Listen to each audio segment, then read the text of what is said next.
au-delà des nuances et des différences entre les listes, entre les programmes,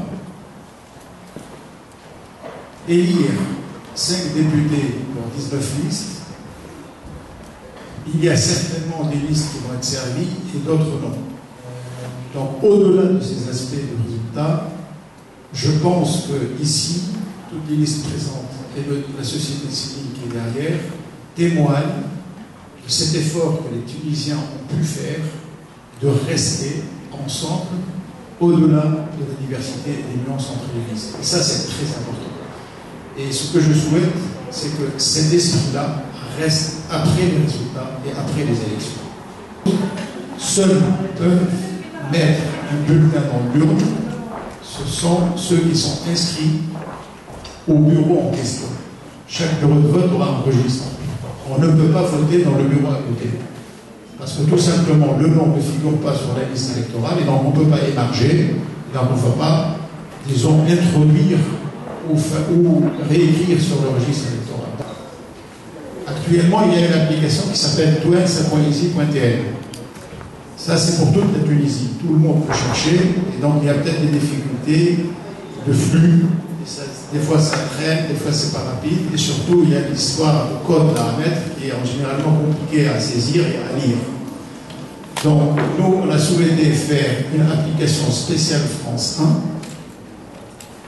Il fonctionne à peu près de la même manière, mais certainement plus rapidement, parce que la base de données qui est derrière, elle est juste de 80 000 inscrits, et non pas de 5 millions. Et cette application, elle demande la carte d'identité. On fait une recherche. Si on se trouve, on a le bureau et on a l'adresse du bureau. Si ça ne marche pas avec les cartes d'identité, le passeport permet de trouver l'inscrit, l'électeur inscrit. Et si ça ne marche pas, on peut encore tester avec le nom de famille ou avec le prénom. Ensuite, le jour du vote, il est interdit d'afficher dans les bureaux de vote les affiches, les listes, les photos des candidats. C'est interdit, c'est strictement interdit par la loi, parce que ce ne sont pas des endroits prévus par les autorités pour faire un affichage. Or, l'article 62, il dit exactement ça. في تونس لما تبدي يقولوا شكون شحال يجهزوا الاماكن في الخارج القنصليه والسفاره هي اللي تجهز الاماكن. القنصليه والسفاره في الخارج جهزوا الاماكن dans les locaux تاع القنصليه باش نعرفوا فيه. Donc en dehors de ces espaces-là, l'article 62 dit que c'est interdit. J'ai 2 statistiques à vous donner. D'abord sur les candidats, sur les listes. J'ai été très agréablement surpris de constater que 60% des candidats sur les listes ont moins de 35 ans. 90 sur 150, à peu près. Moins de 35 ans, c'est des jeunes. Et là, je saisis l'occasion, et merci pour la question, pour dire, nous tous ici, on a une responsabilité commune pour former ces jeunes à ce travail démocratique et à ce chemin démocratique. C'est eux qui vont prendre le relais derrière, et c'est eux qui doivent être bien formés par tout le potentiel électoral qui est ici.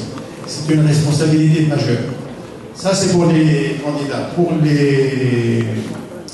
les électeurs, au moment de la phase des inscriptions, il y avait des statistiques qui sortaient tous les jours sur les électeurs. Et la chose dont je suis sûr, il y a à peu près, à quelques centièmes près, 50% de femmes et 50% d'hommes. Le corps électoral,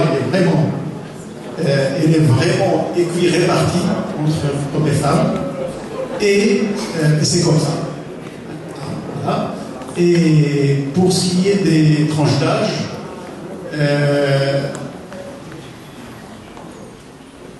là je vais parler, je vais prendre ma casquette de mathématicien, la médiane elle est à 41.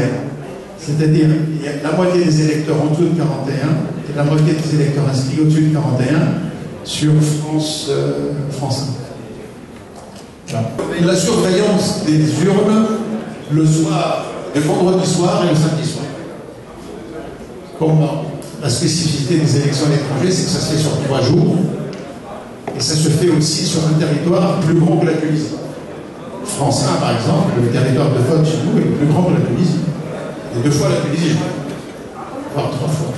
Donc ce sont 2 spécificités qui rendent les opérations un peu particulières. Et en particulier cette fois-là, le vendredi soir, comment sécuriser les immeubles. J'ai appris, quand j'ai pris cette mission, qu'en 2011, il y a beaucoup de gens qui ont passé la nuit dans les bureaux de vote, dans les centres de vote, à côté des urnes. Personnellement, j'ai estimé que les élections tunisiennes ne méritent pas ça. On n'a jamais vu dans le monde des personnes dormir à côté des urnes, quelles que soient les élections. Donc, je me suis dit, on ne peut pas laisser cette chose-là se reproduire, on va garantir la sécurité autrement. Dans tous les centres de vote où les présidents de vote vont se déplacer, ils s'assurent qu'il y a un local sécurisé où on peut mettre l'urne fermée à clé, sous alarme, etc. Quand il y en a, il y aura un maître-chien. On a fait appel à M. Saké pour sécuriser à la fois les files d'attente dans les grands centres et qui va sécuriser les endroits où les urnes vont passer la nuit, le vendredi soir et le samedi soir. Franchement, ça me fait mal. D'un point de vue strictement personnel, non pas guéri. Mais d'un autre côté, je dois dire cette chose.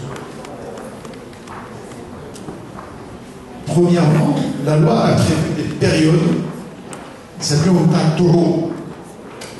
Des périodes précises, des dates. Pendant cette période-là, vous n'avez pas trouvé ou un mauvais bureau, il faut essayer de le changer. Et cette période, elle a été même prolongée jusqu'au 26 août. Et après le 26 août, je crois jusqu'au 4 septembre. Seulement, il y a des gens qui ne savent pas qu'il y a cette période taureau, des réclamations, ils ne savent même pas comment faire. La plupart, et on ne le savent pas. Bon, la loi dit ça. Et il faut faire des réclamations pendant ce temps. Ça n'a pas été fait et on découvre aujourd'hui que l'électeur a fait les démarches. Il n'est pas inscrit, dans un bureau.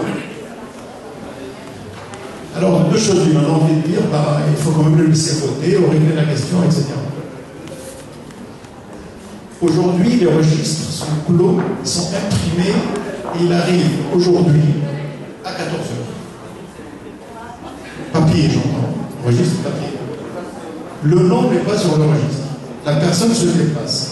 Le président du bureau de vote lui dit, vous n'êtes pas sur le registre, vous ne pouvez pas émarger, donc on ne peut pas voter. Ça, c'est la loi. On a 2 attitudes. Soit on dit, on respecte la loi, on ne va pas la transgresser, et c'est la loi. Et moi, je suis victime d'un accident, d'un bug, d'un souci national. Soit on dit, je ne suis pas d'accord, j'ai fait les démarches, je suis inscrit volontaire, je demande mon bureau de vote, et je demande mon droit de voter. Ça veut dire quoi? Ça veut dire qu'on demande au président du bureau de vote de transgresser la loi. Avec tous les défauts qu'on peut imaginer. Il y a beaucoup de lois d'ailleurs sur lesquelles beaucoup de gens ne sont pas d'accord. Mais on les applique quand même. Donc, votre question, elle est fondamentale et elle va poser des problèmes. Je le dis, en tant que président de l'ERI, je le dis, il y a beaucoup de gens qui vont être frustrés, qui vont être très malheureux, mais entre ça et ne pas appliquer la loi, je vous laisse choisir.